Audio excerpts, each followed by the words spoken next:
What up, homies? All right, so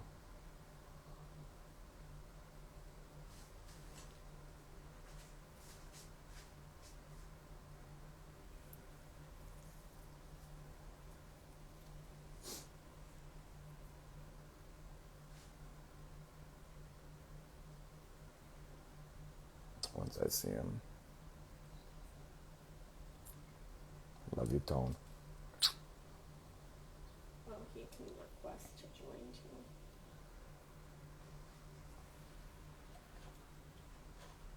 Oh, right here. View request. Is that him? No.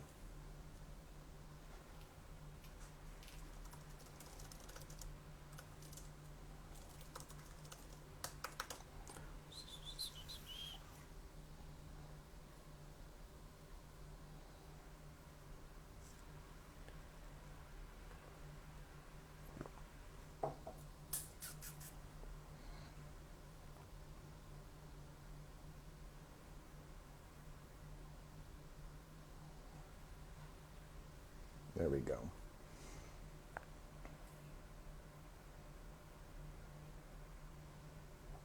Wave.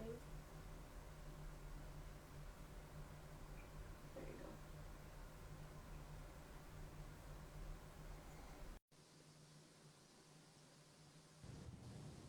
There we go. You sideways.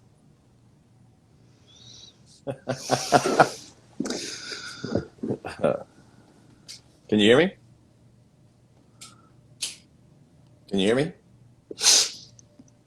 Andrew.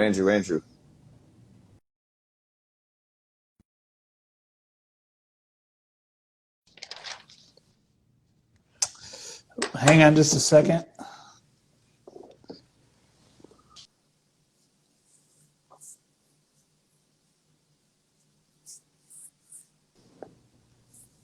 There Can he you hear me, is. Chenzo?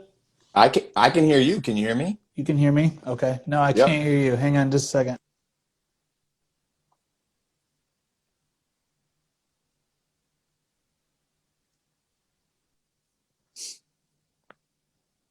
Can you guys hear me?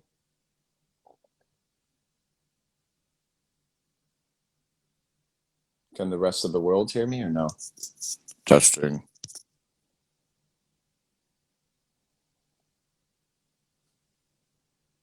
Oh, you can hear me. Okay. Well,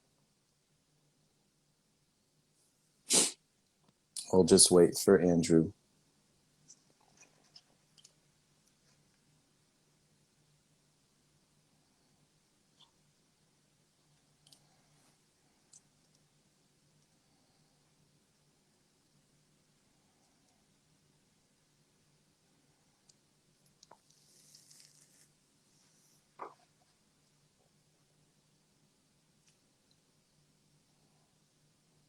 Blue birds. Um, I'm doing fantastic. Alex, I miss your face. I think I'm going to go misbehaving today if you are and about. Um, he's not on. No, it's just you now. I know. He's trying to. Here we go. Pop boom. Shada boom.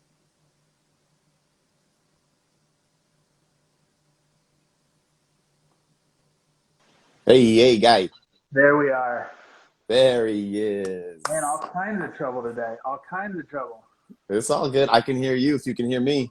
I can. We're in business Looking, now. looking handsome. How are you, brother man? Good. I'm good. Right back at you.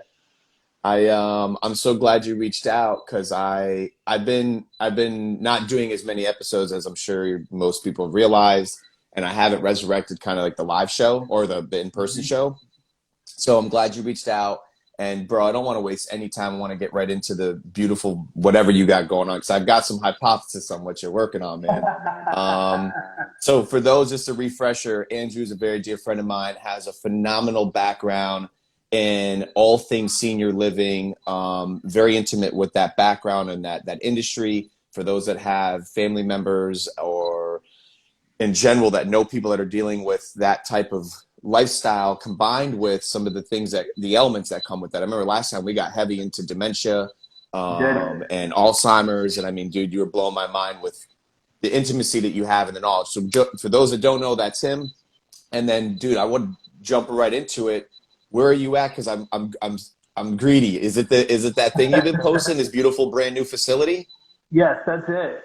So I'm working on a brand new project in Daytona Beach, Sunscape Daytona. It's an assisted living and memory care community that's expected to open 1st of December. Okay. And it's really exciting. You know, Daytona has not seen a new assisted living community in almost 25 years, if you can Wow. believe that. Yeah. So, you know, and certainly some of the cities around Port Orange and Ormond and stuff have had some new projects, but Daytona Beach itself has not seen a new project in a really long time. So, you know, the community being what it is, and we have so many folks that are aging kind of into that place where they need some options. Being able to bring a new piece to the area is super exciting. Right. So, what's your role there right now going on? Because I know are you at, where are you at? What's your role there? Yeah, so I'm the general manager, Tenzo. Okay. I'm kind of driving the project right from the get go. We do have a director of community relations on board now, and she's a rock star. We're really lucky. When we started the construction almost a year and a half ago, we did a lot of things right, whether or not that was intentional or not. But we got our windows in early, almost 9 months ago. The windows were in the building. The roof has been on for almost 6 months now. So a lot of the construction slowdowns that other projects and properties Right. are experiencing, we're way past that. So we're right on target for a December 1st opening, which is great, because you know the COVID and everything, supply chains drying up, is affecting everybody, and Mm-hmm. being able to kind of live outside that a little bit is pretty great. Well, as always, man, I'm absolutely enamored with what you're working on, your tenacity, your passion towards this Thanks, industry brother. as a whole. You're literally the only one that I personally know. Now, I know that's not Yeah, saying much because right. I don't know, but like, there's not a lot of people that I know that are in this type of care, and even if they are, I don't know if a lot of them would be excited because, correct me if I'm wrong, but even the last time that we talked, and for those that have family members or those that are close to them that are in a facility, sometimes I feel like it carries such a negative connotation. This, like, it can be like oh no, right? And Right. you, the last time we chatted, brought a lot of light to it. A lot of it's not as bad as it may look. It's not. This can be a happy time of another moment in life that can be Right. appreciated versus like feared, right? Yeah, a little bit of hope, And maybe, right? yeah, yeah, and I really love that about you, and I think you kind of translated into your even in your life because I know with COVID and everything, we've probably stayed more in touch digitally than anything. Sure. And I would say, dude, I tip my hat off to you, and I would say, what are those things going on right now that when is open? Because I've seen it's getting close. Like you guys are Yeah. literally when is opening of the doors? Yes, so we're projected right now to have CO sometime in October, our certificate of occupancy, and then we Okay, start the process of hiring our staff, and we've got to get the state in to do our licensure survey. Right now, all signs point towards ACA being a little bit backed up as far as that goes. So we're really excited about that December 1st projection. You know, we really think that amazing. that's a target we can hit and be excited about and start lining the moving trucks up. I wanted to back up just a minute, though, to what you said just a second ago, you know, and about that piece of, you know, this transition to assisted living to memory care, you know, it's a very heavy piece. And I feel like COVID really kind of highlighted that, right? And for everybody who is maybe like, well, maybe it's not that bad, but I feel like it is. I think watching the way that the media kind of handled everything with, you know, COVID outbreaks in some facilities and this and that, really, I think for a lot of people was just like, yep, see, I was right. You know, those places are horrible and nothing but bad things is going to happen there. And so as an industry, we're like trying to wrap our heads around like, how do we approach that now in a post-COVID world?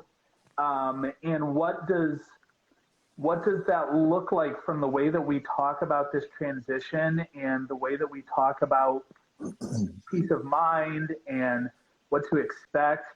You know, and one of the things that I'm really excited about this project, Chenzo, is that we are really kind of flipping the script on what wellness and what a lifestyle in an assisted living environment should look like. a little bit of background. For a long time, this industry has really kind of approached our marketing and sales process from this vantage point of like, let me interview you, let me interview your loved one, let me understand. And then what I'm looking for in that interview process is like all of the things that are bad about your life right now. I'm scared that mom can't use the stairs anymore. Dad shouldn't be driving to the grocery store because he always gets lost on the way home. Every time I go visit my grandma, there's no food in the fridge, so I don't know if she's eating. And, you know, historically, what we've done with that information is we've said, as a salesperson, I'm kind of logging that information away. And then I'm going to come back on the back end and I'm going to use those things to kind of guilt or scare you into making this decision, right? And, you know, what that's done is it's really perpetuated exactly what you're talking about, that this is a very negative circumstance and it's my last resort, my last hope. And so what we've decided to do at Sunscape is to really kind of, you know, change that and to say that our environment should exist as a support mechanism. One of the things that we're learning about the next generation of seniors who are going to need assisted living congregate care is that they are not coming into this transition losing all of the hopes and aspirations and dreams that they've had for most of their life. And a matter of fact, a lot of those are changing and they're looking for opportunities to grow, to get more education, to be better, do more, do different. And so we really want our environment to be a place of aspirational wellness where we say, in that interview, I don't want to know about what's wrong with you. I want to know about what your hopes are for the next 10 years. What do you want to achieve with your 80s? What do you want to achieve with your 90s? And what can our environment do to support that? You're scared about mom using those stairs in the townhouse. Well, what if mom could get back to going up and down the stairs and maybe our staff was there to support that? You're worried about dad being able to go to the grocery store and find his way back. Well, what if we could put dad in an environment where he could still get out, get fresh air, enjoy himself, have that kind of socialization that he misses so much, but you could know that he's safe doing it. So it's really a kind of paradigm shift, Chenzo, that says we are going to really look at the potential and of our residents and see what they're capable of. And then every part of our environment is going to be designed to support that potential and to really inspire people to achieve more. I love it. And I like your optimism on it. Can you, because I've got such an amazing person in the position that you're at in this, can I ask some questions that I would assume some would have in the event I had a lot? Okay. If you could bring some awareness to, let's just say I have a loved one right now that I'm pretty certain is going to need a living facility, or I've got to do something with them.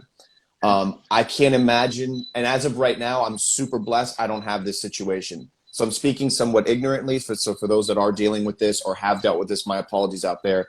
I'm not dealing with it. I've dealt with it, but not in this moment.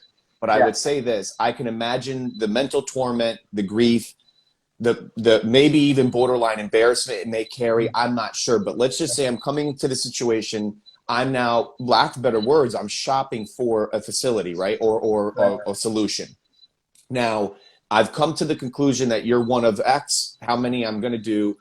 Can you walk me through what this looks like and what someone who, what to expect, kind of like some tips, and I don't want to say tricks, but like tips of like what you would do for me if I called you as a brother and I was like, yo, Andrew, I'm bugging the shit out. What do I do? What, you know, like the whole thing, am I bringing the person with me? Am I sitting, like, could you give me an idea of like what this looks like? 100%. So it's a very good question that you're asking, because one of the things that one of the biggest changes to our industry in the last 10 years is that we have a much more educated consumer. So by the time that you come in my front door, by the time you pick up the phone, you've been online, you've been on Google, you've what is assisted living? How much does it cost? Is my mom ready for it? You've put all those questions into your Google search bar. So when you get to me, you have some kind of an understanding of what you're looking at. One of two things is going to happen when you walk in the front door and talk to somebody like me. The first thing that is going to happen is I'm going to immediately want to see your mom or your dad, your grandma, whatever. And then I'm going to immediately want to know how much money you have. Those are going to be the first two questions I ask. Or you're going to walk in and you're going to meet somebody like me, and you're going to start to go through a process of understanding what the last 30, 40 years of your loved one's life have looked like. Because it's really important that when we help families make this decision and figure out this transition, that we really look at that loved one, that mom, that dad, that grandma, from a whole person perspective. And that whole person perspective for somebody who's 80 or 90 years old is decades long, right? Right. The journey that has led to a decision to say, I need to look at an assisted living facility started 30, 40, 50 years ago. And if, as a professional, if I'm not understanding that entire story, were they married? What kind of work did they do? How long ago did they retire? What kind of hobbies did they have after retirement, before retirement? Where are their kids? Do they have kids, grandkids? Are they a part of the process, a part of their life? If I'm not asking those questions and understanding and just trying to say, what's wrong with mom and how much money does she have? Right. Ultimately, once that decision gets made, I'm going to be vastly unprepared to serve that resident. Okay, so that initial kind of interview or discussion is super important for the consumer, because they should be able to spot those red flags early in the process. Now, when it comes to thinking about those options, there's different things, right? There's independent living, there's assisted living, there's memory care, there's nursing homes, skilled nursing, and all of these are like buzzwords that get thrown around in the industry. The lines have gotten really gray over the last 10 years, Chenzo, about what our industry does and who we do it for, right? And all of this kind of started back in the 90s. We could do a whole history lesson. But, where we're at today is in Florida specifically, there's licensed care and unlicensed care. And that's the really important distinction to understand. A lot of buildings that hold a license for assisted living will market themselves as independent living. We do that at Sunscape because a very independent person who still drives, who still travels a little bit, could move into Sunscape and enjoy all of that independence for as long as it's safe for them to do. The difference is that my entire community is going to be licensed. So if somebody starts to need services that Florida says we require you to be licensed to provide those services, that resident doesn't have to move to a different apartment. They don't have to move to a different building. They can stay right where they are, and those services can begin immediately. Independent living, true independent living, is unlicensed. So somebody could move in there and their meals are provided. They've got housekeeping or laundry services built in. Maybe they have some activities that are planned for them. But if they start to need some of that specialized licensed care that the state of Florida says, your building needs to hold a license if you're going to give people showers, if you're going to help them with their hygiene or change their clothes or help them eat, then that person they'd have to make another move. And they've already spent all that time and money and effort to move. Now they've got to move again, right? So that's a really important question to ask. Are you licensed or are you not licensed? Because if you're not, then, and I want to move in here, I just need to be prepared that at some point there's going to be another move coming. Wow. Does that make sense? Dude, it makes perfect sense, and once again, all very foreign to me, but all something that I feel like all of us as human beings are going to deal with to some capacity, right? From a tribal perspective as well, because as most of us, I think that the word retirement has become a thing of also history. I don't know that many people that probably are going to be near in our generation that really ever truly probably retire. And I think I think that's actually a little bit of optimism there and happiness, because people are becoming a little bit more, lifestyles are becoming more jobs. People are fine. Like, for instance, I know you love what you do. Yeah. And it shows, man. So what makes perfect sense about that statement regarding, so if that's a huge question to ask. Now, I don't want you to blow up names and facilities, et cetera, but in general, is there a really high common denominator of like a lot of, let's just say, lack of better words, some shitty out? There is a lot of opportunity to get you, like, there's a lot of shitty things out there in this industry, I would imagine. Yeah. There are. You know what? The unfortunate thing about an industry that generates a lot of revenue, and it does, in Florida, senior living, senior healthcare. It's probably in the top 5 as revenue.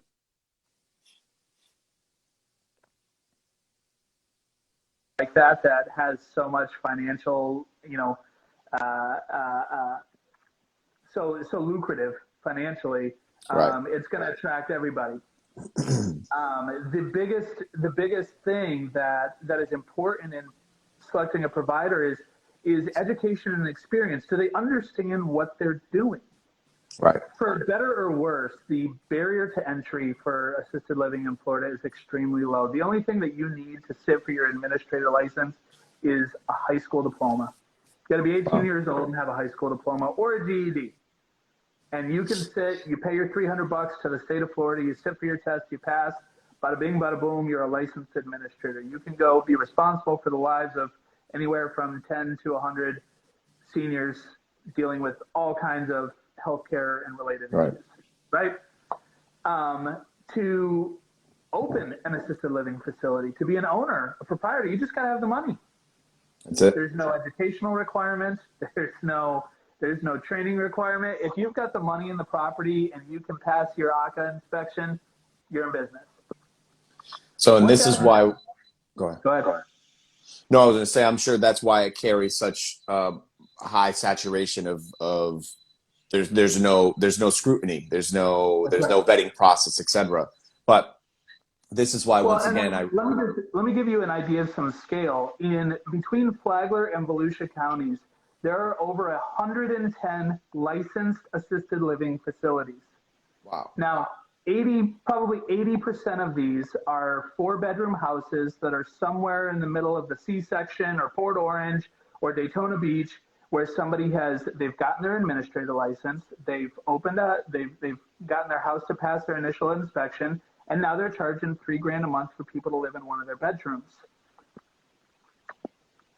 Now, magnify that by however many counties there are in the state of Florida, and you understand why we say that there are thousands, literally thousands of assisted living facilities.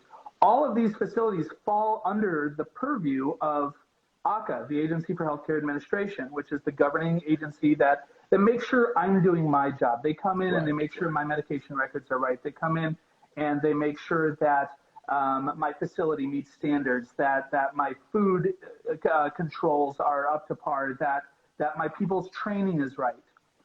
This is one government agency is responsible for these thousands of facilities around the state. And it's just impossible for them to maintain proper, oversight. So there's a lot of places. There's so many good people in this business. I should really have started with that. There are hundreds and hundreds of very good, dedicated, honest, sincere, compassionate people in this business.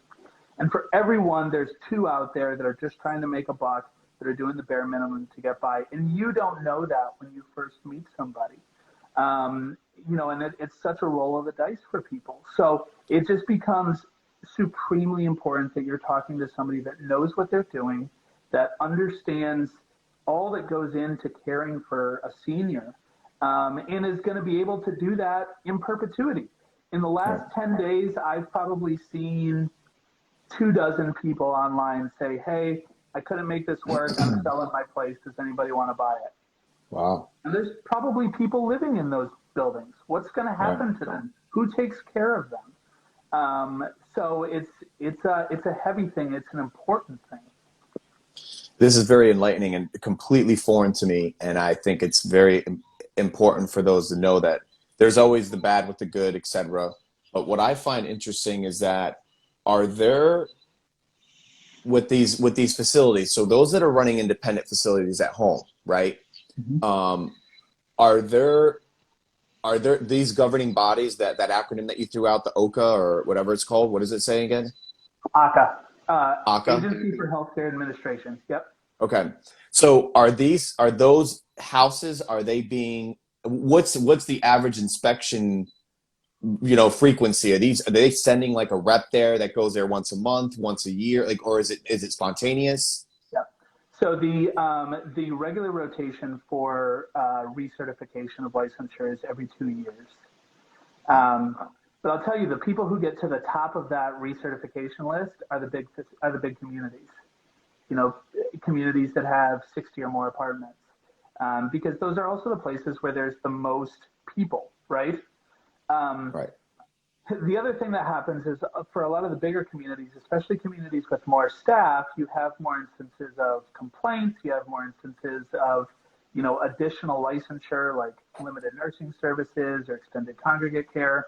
And all of those things invite more survey activity, more inspection activity.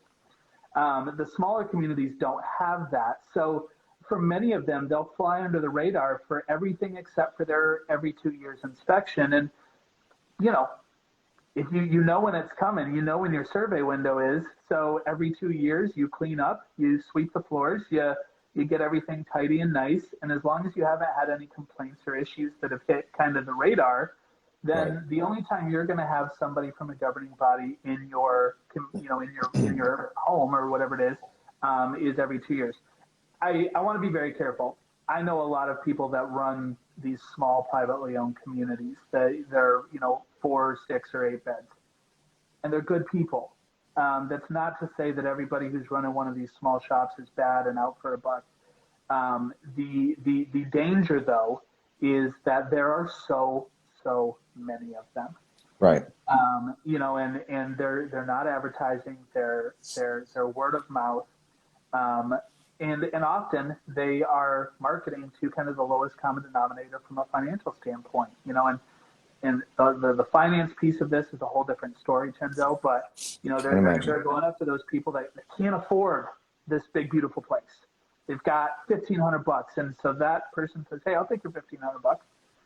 And then who knows what happens after that. So what, also with this, you know, those super scary, hairy contract thingies that you sign when you have like an issue with your house and you sign over that, whatever that stupid other acronym is, where like you get scary and you give the rights to the contractor, which you don't do. And, trust me. And are there things like that in this industry where, because I'm thinking pragmatically, and I'm thinking, let's say someone makes a really knucklehead decision because they're out of fear, or they're dealing with this from a non-geographical, like a not proximity. They're out of town and they're dealing with this, and poor mom or dad or someone, or going through rehab and they have to be somewhere for 6 months and they're in Texas but mom's here, so they're dealing with this remotely. I can't imagine those woebegones that these people deal with.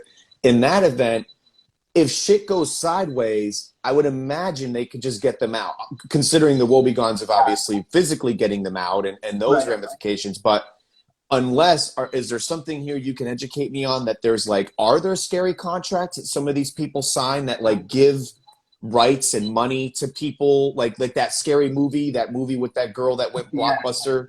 Yeah. I hate to even bring that up, but like something to that. So there's a model out there called CCRC. It's Continuing Care Retirement Community. It started back in I want to say the mid 80s. And the concept was that we're going to build this campus that represents all of the types of care: independent living, assisted living, memory care, skilled nursing, everything is there. And when you move in, we're going to give you access to all of it. But for the right to have that access, we're going to require a pretty significant financial upfront investment. This upfront investment can range anywhere from $15,000 to $1 million. And that money goes to the community. And then there's still a monthly fee on top of that. But the promise is that when your care needs graduate to the next level, you go from independent to assisted, you go from assisted to memory care, your monthly fee is going to stay the same. And we're going to take the extra resources that we require out of that big lump sum that you paid us when you got here. The problem became that a lot of people were never actually graduating to those extended levels of care. They were staying healthy until end of life, and they would stay in independent or assisted living. Well, then the family would come and say, okay, well, dad didn't use all of that $500,000 he gave you, so we want it back. And the community said, nope, that one's ours. Wow. That one's ours. Or if a family moved into one of those places and a few years later decided, this really isn't for us, we think we need to find someplace else to live, none of that money comes back. So there's a lot good about the CCRC model. There's a lot bad on it, especially on the financial investment side. I think that as we start to see the boomers really age into the senior living kind of demographic, that CCRC model is going to be a little bit hard to maintain, but that's just me. That's my own perspective. Are you at liberty to give me and the audience like an honest opinion of a CCRC if someone were to, if they were in debate right now to sign one or not? Are you pro or is it so variable and arbitrary that it doesn't really have a definitive? What's your honest opinion on it? Yeah, so there are a lot of variables, and I'll say this, that ultimately everything comes down to the people who work there, Okay. and that's really where you should make your decision is based on what kind of care your mom or dad is receiving. Personally, I am in favor of a rental model, which is the kind of communities that I run. So you move in, you pay your monthly fee, but if you want to move out, it's a 30-day notice and you're out the door. The reason that I'm in favor of that is because it keeps me honest. As the executive director, as a general manager, I have to earn the business every single month.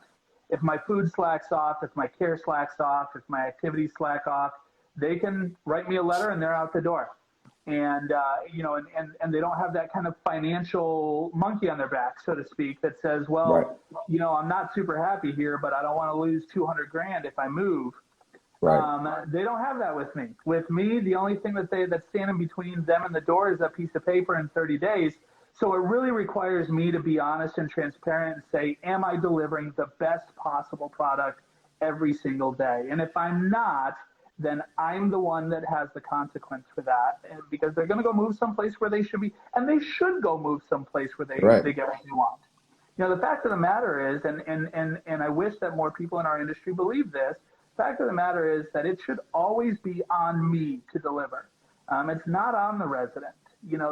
The amount of trust and the amount of just personal investment that it takes to move in someplace where a bunch of strangers take over your life, they start changing you and bathing you and feeding you. For me to then tell that person, hey, if you don't like it, suck it up, is just to me the height of arrogance and just grossness. It really should be up to me to say, am I bringing my best to this and to these people who trust me and trust our team every single day? And if I'm not, then they should go up the road. I believe that 100%. This is the growing laundry list of why I love you, brother. And it's the same way from my own little small perspective of service with my customers, there's no contract with me. I think I'm like the only digital contractor that doesn't have contracts because the same thing, I'm all about, I gotta win you every month. I gotta render services, but I'm also confident. I think it also inadvertently establishes a tremendous amount of validity, confidence, and awareness of what my product and also your product and what you're going to bring, and holding that accountability, and I love that about you, and I love that you're representing that facility in that manner, whether big, grand, or small, so this is interesting. So this I know you said that there's a lot of variables depending on but your biggest thing that you probably could emphasize is in the hunt of a facility is to look at more of a rental opportunity where you're not married to these people or this facility. Yeah, I think that's super important. This is probably a really bad question, so bear with me, but just me speaking off the cusp, is there some kind of rough dollar amounts people could start to put, for instance, someone who's completely ignorant to this that I am, is there, and I'm sure there's a lot of moving parts to this depending on, elaborate care, if someone needs a lot, but is there kind of a rough idea of what, is that possible, or is there? Yes, absolutely. Okay. So let me kind of start at the bottom and say this, that, I think that there's a lot of people that are in this situation. They're saying, man, I just don't know what to do because mom doesn't have any money in the bank and she's only got her Social Security and there's no way she's going to be able to afford anything. And so they just assume that that's true, that everything is going to be out of reach. So then they immediately start looking at these options. It's like, well, she'll just move in with us, or I'll find a friend that can take care of her, or God forbid, I'll find some private caregiver that can go live at the house all the time. I say God forbid because I can't tell you the amount of times I've seen those situations where that caregiver went in there and they were unlicensed, or they weren't insured or bonded, and that person went in there, they flew under the radar, and before you know it, they're abusing finances, they're abusing mental, all kinds of things, horrible things that I've seen happen with these private caregivers. They're like, hey, just pay me $10 an hour, I'll go stay at your mom's house, and then it goes sideways. So I will say, can we pump the brakes on that note? Yeah, absolutely. Quick caveat. What we won't forget, we're going to get back to like what some rough variables are with dollar amounts. But I hear more and more of that. And I didn't know so are you saying that it is you're in major, someone actually just commented on there like, oh my God, that happened to us. Mm-hmm. So is that a big issue in this industry where where should someone stay away from I'm sure there's got to be good people in that industry, right? Did I lose you? You good? Yes. So there are. Yep. Yeah. We just had a little buffer there. Yes, there are. But it's like when you mentioned picking out a home contractor. Ask for a license. Ask for insurance. Ask for credentials. Because the people that care about this and want to do the right thing are going to have all those things. Again, it's a very low barrier to entry. Those are not difficult things to get. So somebody that hasn't gone through the process to get them, that's a red flag to me. Like, why haven't you gotten licensed? Why haven't you gotten insured? What are you afraid of? Ask for the background check. Have you submitted to a federal background check? That's very easy and inexpensive to get. So if they don't have those things, then I want to know why. What are you hiding? What's going on? There are good people out there. 100% there are. But they've gone through the time and the effort that it takes to make sure that they protect themselves and protect the people that they're taking care of.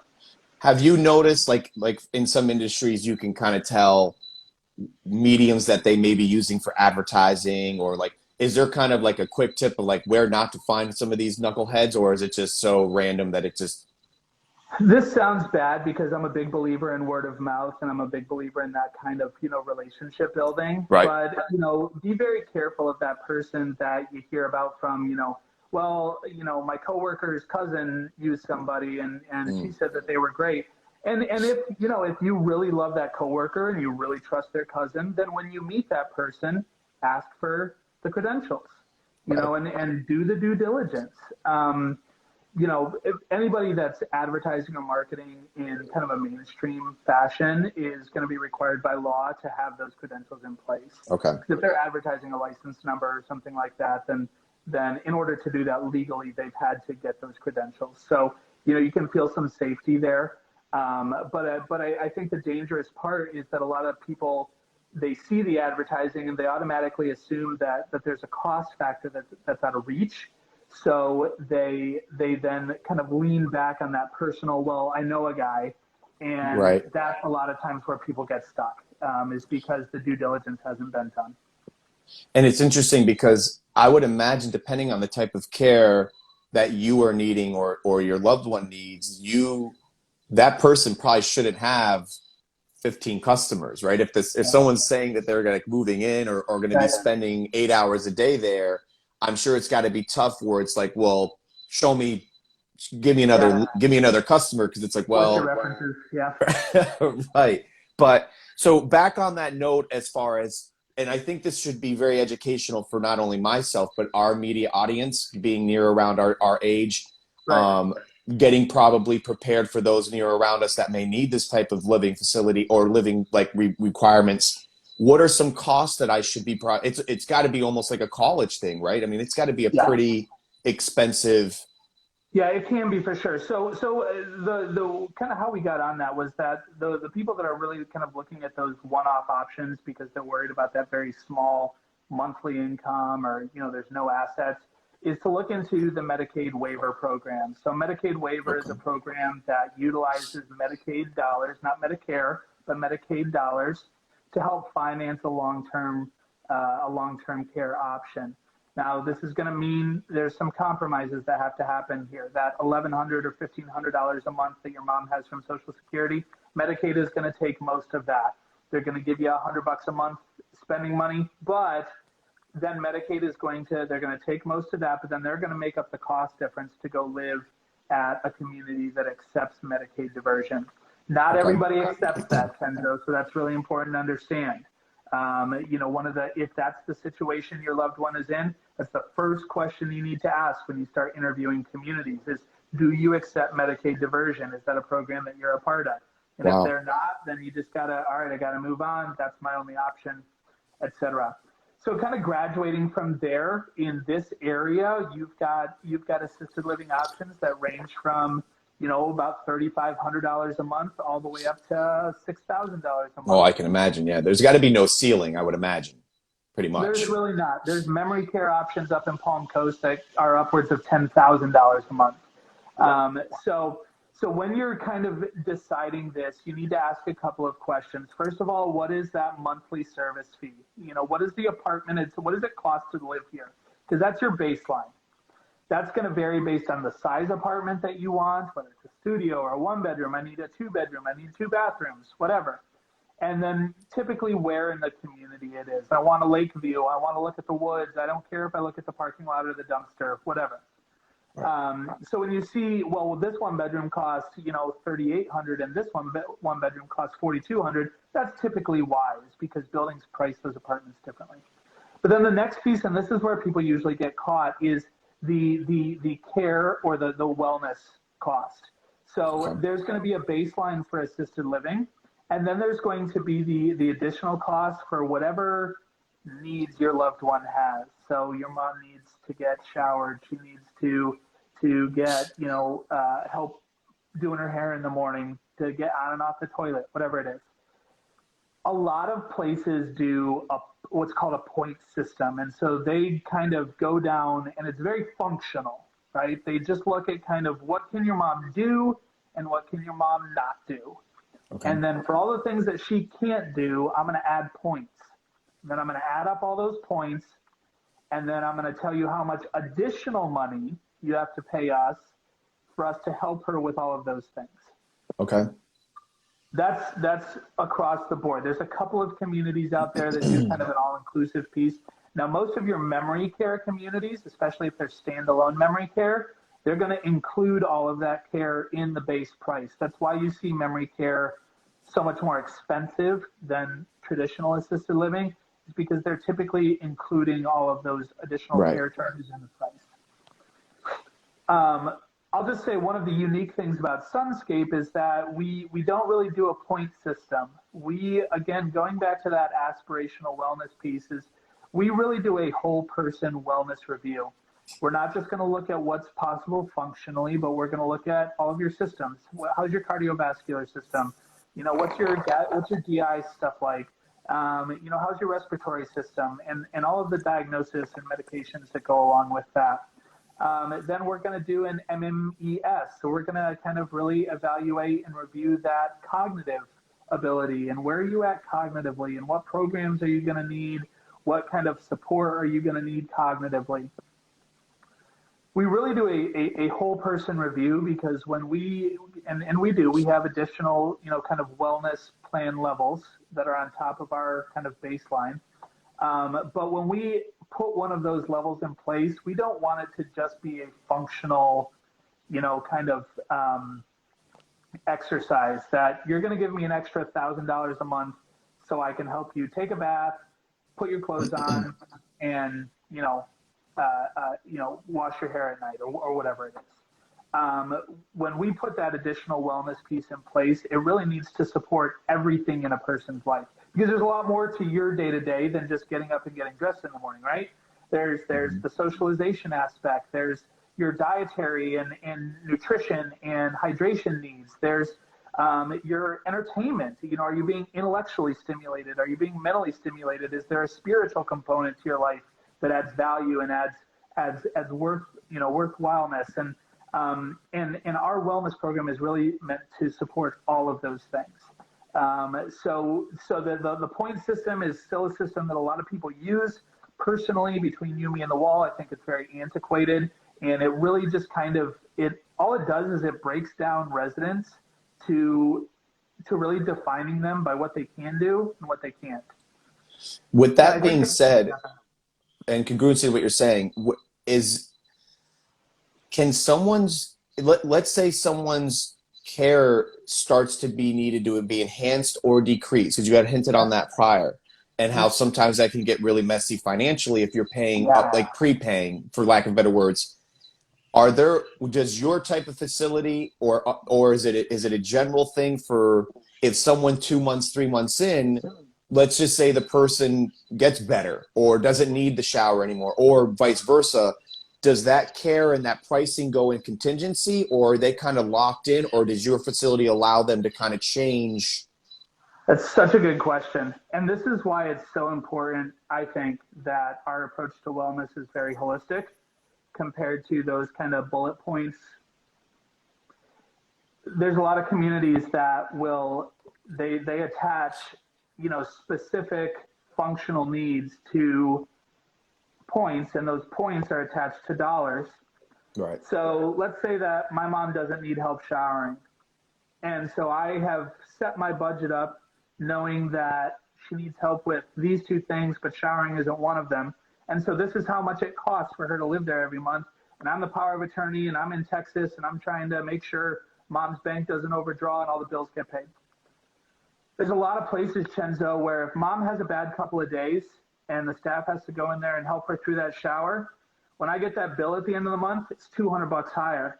There's going to be a line item on there for showers on June 28th, showers on June 30th, showers on July 2nd. And I wasn't expecting that $200.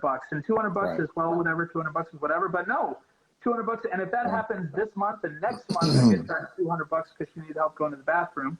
And the next month I get charged $400 because she couldn't get down to the dining room for a week because she had a cold.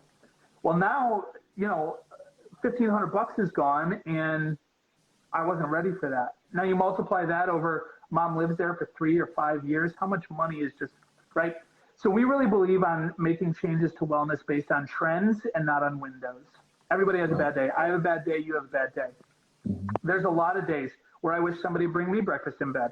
There's a lot of days I wish I could just sit there and, give me the shower. I don't want to do this. And for our residents, that's actually reality. And those things have to happen. If that happens for one of my residents and it happens for a month or it happens for 2 months in a row, now I've got to sit back down with that family and say, hey, we really need to review your mom's wellness plan because something's changing. But if it's just a couple of bad days, let her have a couple of bad days. We're there to support that and to really lean into that, get her back on her feet and get her back to doing the things that she wants to do.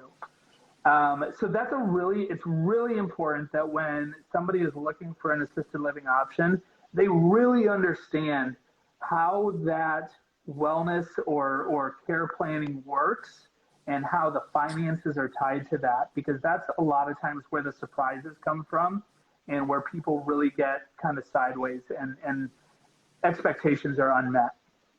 I can imagine. Another thing I would like to know, because you've already hinted on some of the things that separate Sunscape, right? That's the name of the facility. What would you say are some of the, this is why I love chatting with you. I always feel like I'm over a beer anyways. But if you and I were sitting over a beer and I were to say, what's different about Sunscape than it is, Billy Bob's down the street, are there some things that you could say that what you're excited about that really separates you guys? Yes. So let me start with kind of the billboard marketing stuff first, because I think I have a lot of thoughts on this, but I am really excited about this project for a couple of reasons. We're a very resort-style, amenity-rich community. We've got an outdoor yoga studio. I've got a full restaurant. I've got a bar and lounge with, we've got our fingers crossed. We're going to have beer and wine from San Sebastian up in St. Augustine, and local craft beer that'll be on tap.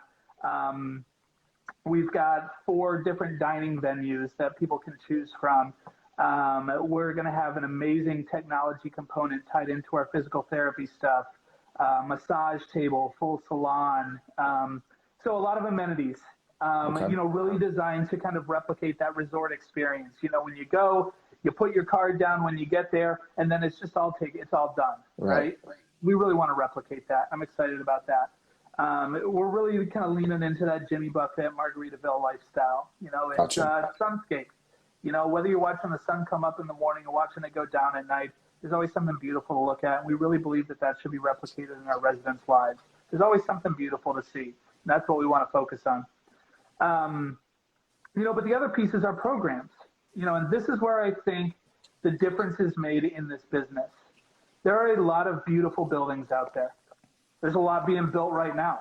Beautiful buildings, full of amenities, gorgeous decorations. Feels like you're walking into a 5-star resort. And I think that's great.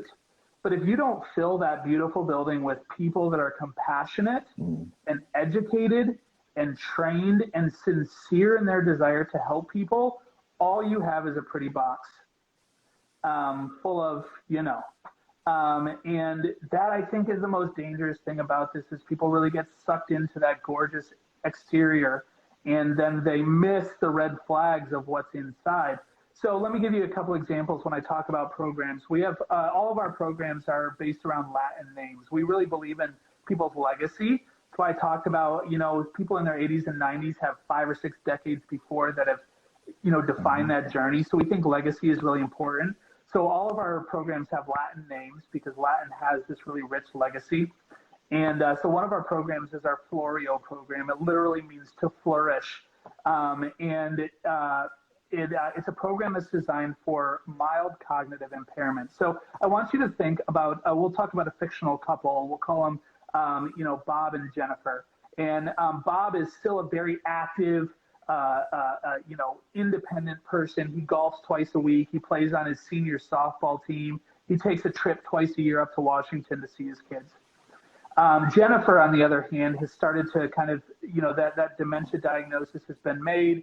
Maybe it's not really super defined yet. We haven't had a neurologist tell us, well, it's this or it's that, but the signs are there. And what that's meant is 2 things. It's meant that Bob has a lot less comfort taking that trip to Washington. He's gone back to golfing just once a week because leaving her alone on Saturday mornings, they had a really bad Saturday and he doesn't want to do that again. And it's meant that Jennifer has stopped doing a lot of the things that she loved. She used to go play bridge every week, but now it's a little bit harder because she can't quite remember which cards go where or when it's her turn, and it's embarrassing, so she doesn't want to do that. They loved going dancing on Fridays, but Jennifer keeps having people come up who seem to recognize her and she doesn't recognize them, and so that's really embarrassing. And so this huge, vibrant, independent life that they had has changed. At Sunscape, we would be able to put Jennifer into our Florio program. It's going to do 2 things. It's going to give Bob a little bit of freedom and a little bit of a break. It's going to give him a chance to get that second game of golf in every week. It's going to give him a reason to know that Jennifer's okay if he goes up to DC to see the kids. And for Jennifer, what we're going to do is we're going to put a trained staff member right alongside Jennifer. She's going to have some programming that's specifically designed for where she's at cognitively, but then she's also going to have a little bit of a helper who can sit with her at the bridge game and just give her some reminders and some cues. At the dance that we do, because we're going to have happy hour every day because we've got this beautiful bar and lounge out back. So, you know, when it's dancing on Thursday, that helper is going to be there to remind her, oh, that's your friend Betty. She lives right down the hall. So when Betty comes up and says, hey, Jennifer, good to see you, Jennifer doesn't have to have that fear or that embarrassment. Oh, who is this again? She'll have that helper right there to remind her. Wow. And so we call it Florio, to flourish, because it gives people their life back. It really allows them to live that fullness that they couldn't have at home. We're going to have a house pet. There are hundreds of studies that talk about how important having that pet, you know, companion is dealing with cognitive issues, dealing with physical therapy, occupational therapy issues. So we're actually going to have a pet that lives at the community that the residents can have ownership of. They're going to feed it. They're going to walk it. They're going to take care of it. It's going to stay in somebody's apartment at night.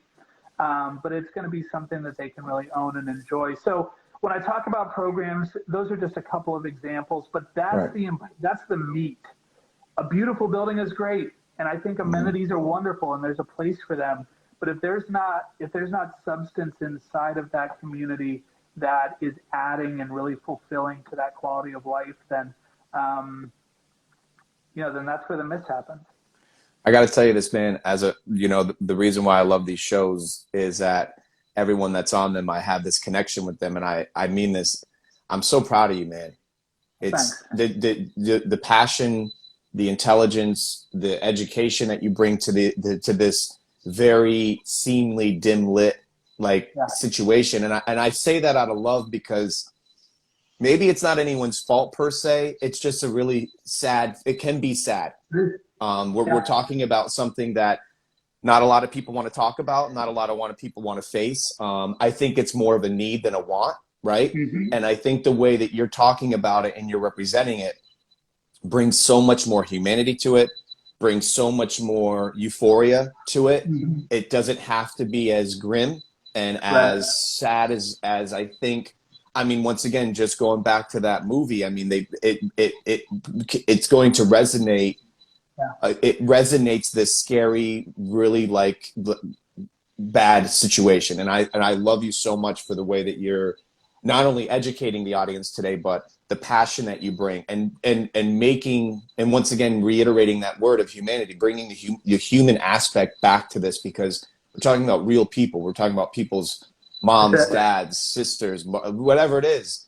And this is not like you said, this is not a number system.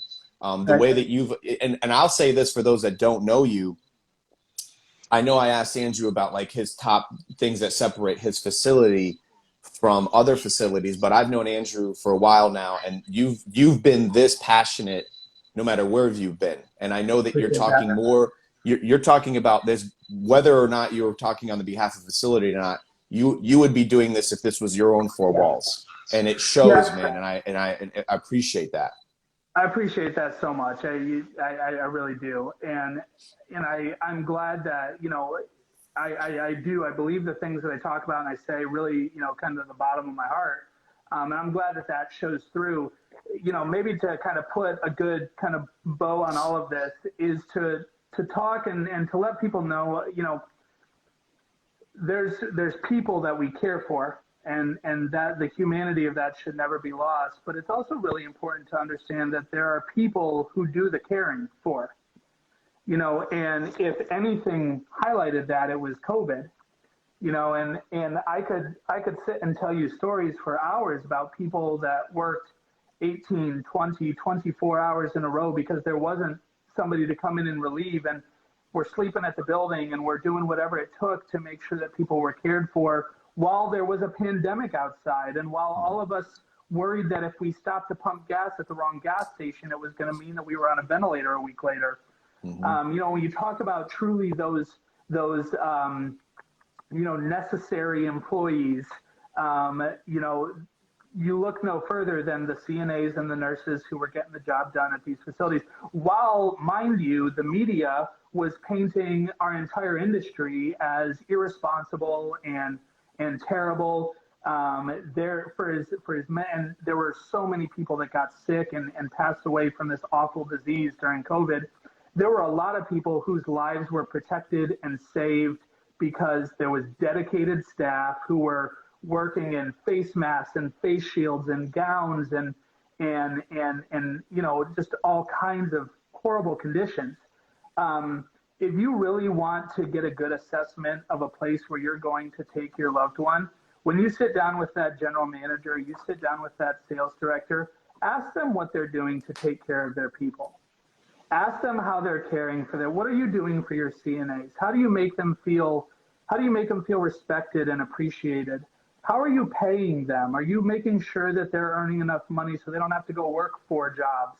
And when they show up to take care of my mom, they're not dead on their feet because they just worked a 12-hour shift somewhere else. Are you making sure that, you know, that they have work-life balance and they're not having to work 20 hours of overtime every week, you know, so that they can see their own kids, they can take care of their own loved ones. If I'm passionate about anything at this stage in my career, it's that. Because good caregivers give good care. And if you want to solve the problem of seniors being well cared for, it is almost always going to start with team members who are not well cared for, who are not appreciated, who are not loved, who are not respected. I have always said my entire career that the most replaceable person in the building is the executive director. Because as big of a job as it is, and it is, What I don't do is I don't spend 8 hours a day in people's apartments, changing sheets, giving showers, in that intimate one-on-one care. But the CNAs, the caregivers, the resident aides, they do. And they build these intensely personal relationships with their residents. So if that person has to go get a job somewhere else just to be able to fill their tank of gas, well, now Mrs. Jones wants to know why Samantha isn't there. That's a huge hole in her life now, because that person who was there day in, day out, who was there through her struggles and through her heartaches and through her difficulties, that person is just gone now. If I leave, they can find somebody else to run the office. They can find somebody else to balance the budget. But those women and men who go into those apartments every day and provide that one-on-one care, they're irreplaceable. You can't replicate that. So if you're going to ask any question, I guess to answer the question you asked me earlier, find out how they take care of their people, because that's the money right there, man. That makes the difference. Bro, you always got a great way of just uppercutting me with fantastic amazingness, man. The last time we talked, something I never thought about was this: getting someone you love or care about in a facility or getting care for them is just as important that it was for them. I remember that first chat we had. I had never thought about that. And I thought, well, shit, that's actually just as important that it is you.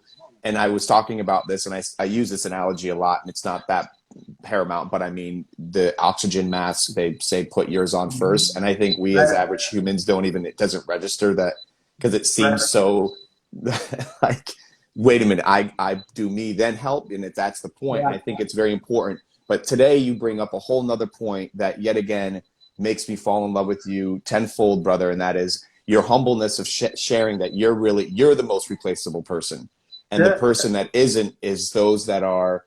That is a fantastic question to ask. And that is, how is your staff? Let me actually, you know what? If I was actually at the facility, like, let me meet some of your staff. Yeah. Let me. Actually, why don't you go out of the room for a minute? Let me talk to one of your CNAs for 20 minutes, and let me who's in the trenches, and let me find out. Now, granted, of course, let's play devil's advocate. Like, I'm sure there's always going to be some bad apples, and no matter what workforce, and those that are just on. But from the general consensus, it's like this. You look at, I'm obviously Flagler centric, so I can talk about most of these restaurants and places out here. Those that don't have a high turnover rate are those that have the highest, frequency of habitual reoccurrence. And because you make that rapport with Billy Bob that gets the beer on the counter faster than you can ask for it, and things like that. So I'm using that analogy just somewhat liberally, not that pertains to someone's real care. But it is a very good point to bring up, man. And this is, as always, dude, because once again, just to reiterate, I'm not dealing with this in my life as of now. But it's inevitable. It's inevitable at some point. And I've dealt with it in many years ago, but it wasn't even really at an age that it was like I was aware of. And now, more than anything, and I think I speak on the behalf of you, and most of our audience base, and those that will be watching this, is that mortality shit is real, man. Father time, it's coming. And I think those around us, it's going to become extremely important that the care is in place, these questions are asked. And once again, I speak on the behalf of you, man. If there's anyone out there, and that wasn't the purpose of the show, that anyways, we could have talked about anything. But for anyone out there that may be listening to this, that may be dealing with this, or in the midst of a hunting situation where you're looking for a facility or care, I'm telling you're my guy. You've helped me out so much, and let me correct me if I'm wrong, but I feel like you're so personable and you're so well known within the community, anyways, that you'd even be open to just some help, some Q&As. If there's people near around this area that are dealing with this, and you need someone to listen, or you need some quick. I mean, what you gave today was some extremely behind the scenes information, dude, and I appreciate you.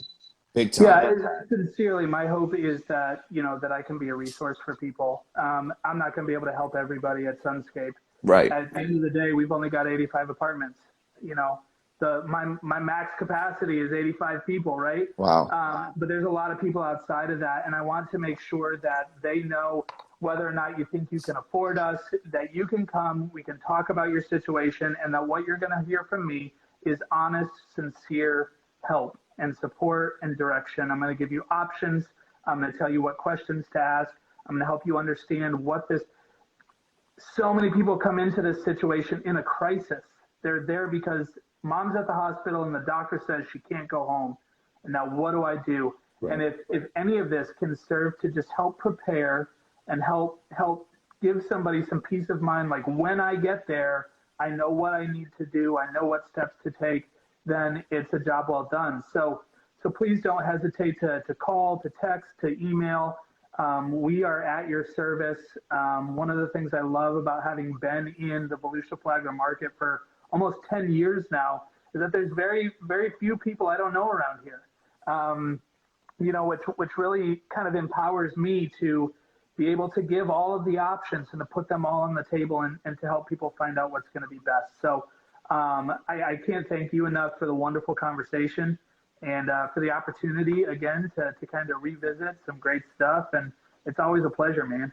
Dude, likewise. I can't tell you how much just speaking with you from a human to human perspective and your passion and your love is currency, man. So I thank you, and I thank you for reaching out. And I can't tell, I'm being sincere with this. I love you. I'm proud of you. Like I'm so attracted to people that love what they do, and I appreciate you sharing that with us. So here's what I'll do. I'll be posting this. I'll be taking this conversation, putting it on Facebook, YouTube, and other mediums. But obviously, we use Instagram as the main source. Sure.